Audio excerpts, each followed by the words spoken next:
Salut tout le monde! Dans cette vidéo, je vais vous parler du plan d'investissement que je mets en place pour atteindre la liberté financière.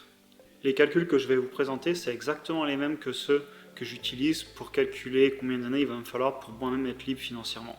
Alors avant de rentrer dans les maths qui vont être un petit peu ennuyeuses, j'en ai bien peur, je vais vous en dire un petit peu plus sur pourquoi je me suis intéressé à la liberté financière. À 23 ans, en fait, je me suis expatrié pour mon premier travail. Et je bossais comme un acharné à l'autre bout du monde, j'avais pas de week-end, je me levais tôt les matins, je finissais à pas d'heure les soirs. Et c'est à ce moment-là, quand j'en avais vraiment marre, à 23, 24 ans, de travailler autant et j'en voyais plus le bout, en fait, que j'ai commencé à m'intéresser à la liberté financière.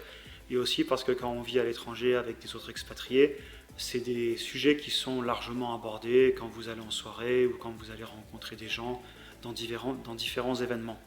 Donc c'est à ce moment-là que je me suis mis à fortement économiser mon salaire et j'ai commencé à investir. Et du coup, c'est aussi à ce moment-là que j'ai compris qu'être dans un boulot qu'on n'aimait pas, c'était pas la solution pour être heureux dans la vie. Et c'était pas comme ça que j'allais réussir à devenir libre. Et donc du coup, j'ai tout plaqué du jour au lendemain, j'ai changé de profession. Je me suis aussi lancé dans pas mal de petits projets à gauche à droite pour faire des revenus, notamment immobiliers, etc. Et c'est comme ça que je me suis retrouvé à investir beaucoup. Et aujourd'hui, à tout juste 30 ans, j'ai mis assez de côté pour commencer à pouvoir, si j'en ai marre, tout plaquer et faire ce que je veux dans ma vie. Ce que j'entends par pouvoir faire ce que je veux et tout plaquer si quelque chose me convient dans la vie, c'est-à-dire qu'à partir de maintenant, je ne ferai qu'un travail que j'aime, j'investirai autant que je peux et avec de l'argent que j'aurai gagné en faisant des choses que j'aime, je fais de l'immobilier, etc. aussi à côté.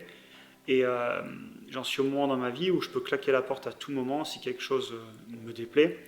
Et du coup, le stress de base que j'avais à 23 ans de ne pas finir les fins de mois, etc., a complètement disparu parce que j'ai assez d'investissement maintenant pour pouvoir survivre plusieurs années sans rien faire et pouvoir rebondir.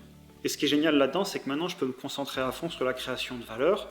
Vu que j'ai plus de petits problèmes court terme, j'apprends beaucoup, je lis énormément, j'investis, je diversifie, je m'épanouis complètement au travail, je m'éduque tout le temps, je rencontre des gens très intéressants dans des milieux professionnels qui n'ont rien à voir, des investisseurs immobiliers, des investisseurs en bourse, etc.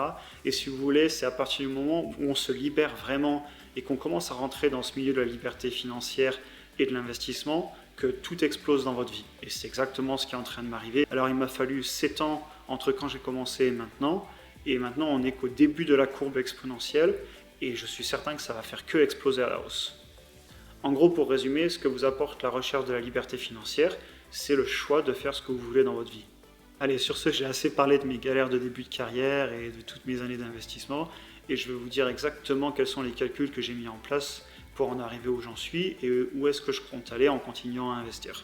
Voici un petit tableau tout simple sur 20 ans qui vous permet de voir combien vous pouvez obtenir en capital, en fonction de combien vous investissez chaque année, de votre retour sur investissement, du rendement et les dividendes que vous touchez chaque année en actions.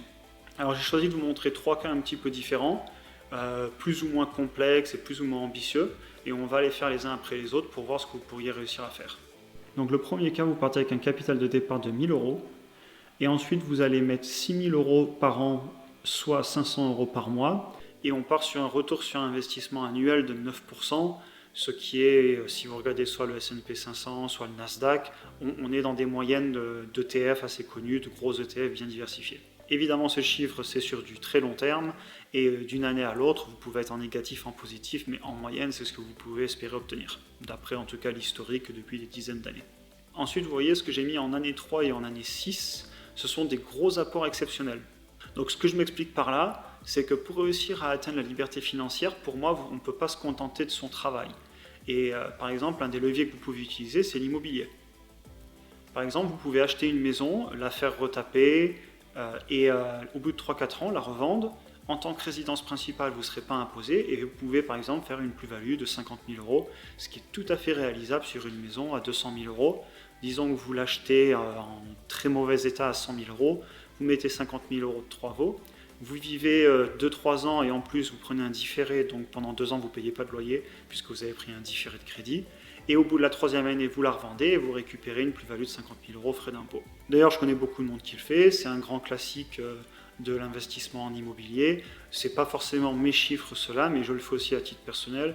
Après, je ne m'étale pas trop sur l'immobilier sur cette chaîne YouTube, mais c'est quelque chose que vous pouvez envisager de faire tous les 3 à 5 ans. Qui plus est qu'en plus, si vous bougez pour le boulot à chaque fois, c'est très facile de justifier le fait que vous ayez besoin de changer de maison régulièrement en changeant par exemple de région.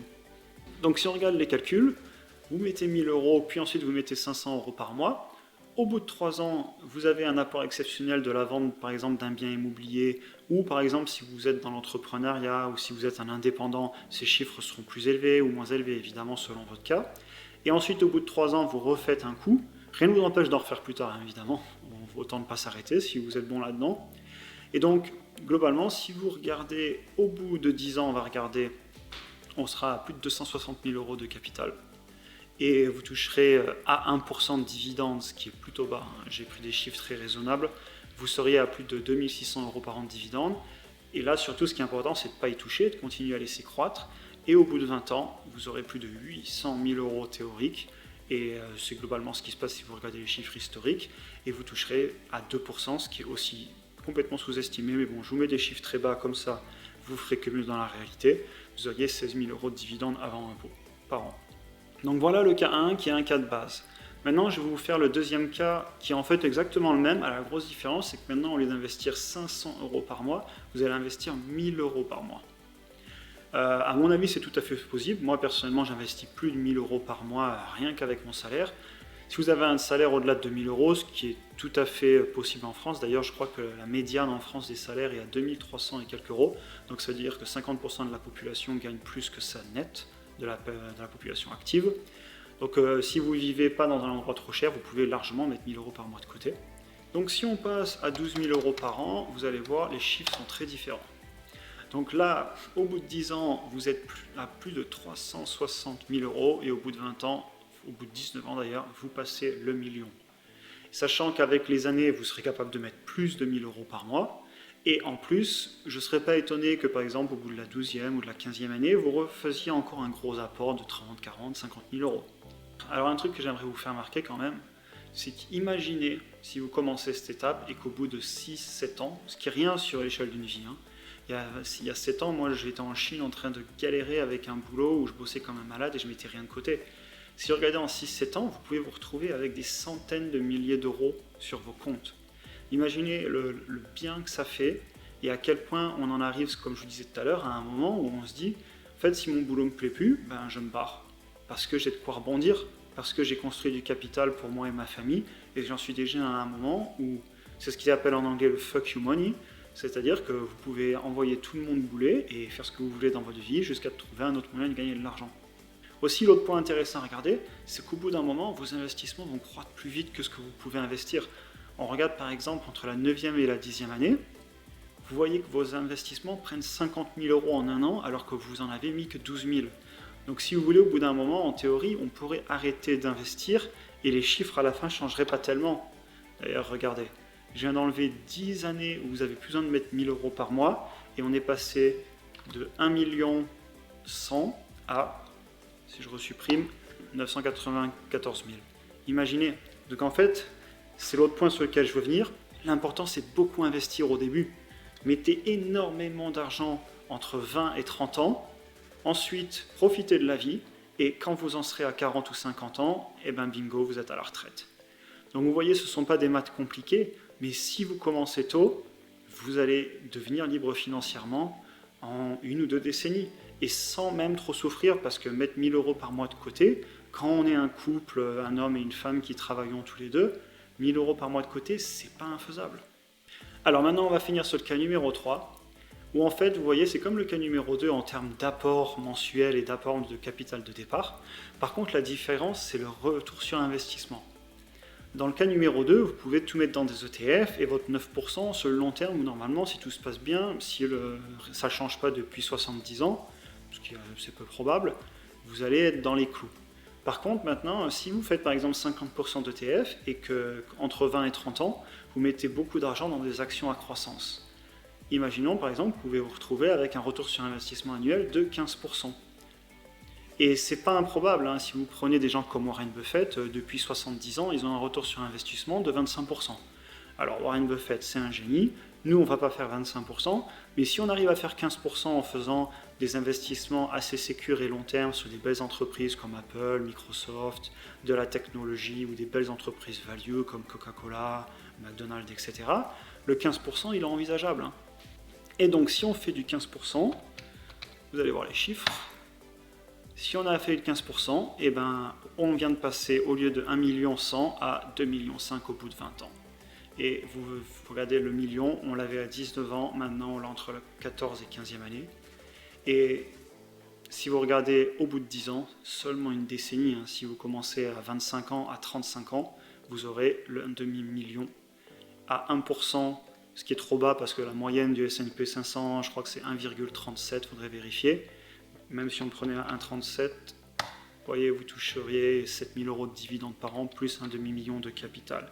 Je pense qu'on se sent plus sécure dans la vie quand on a des sommes comme ça qui dorment sur les comptes.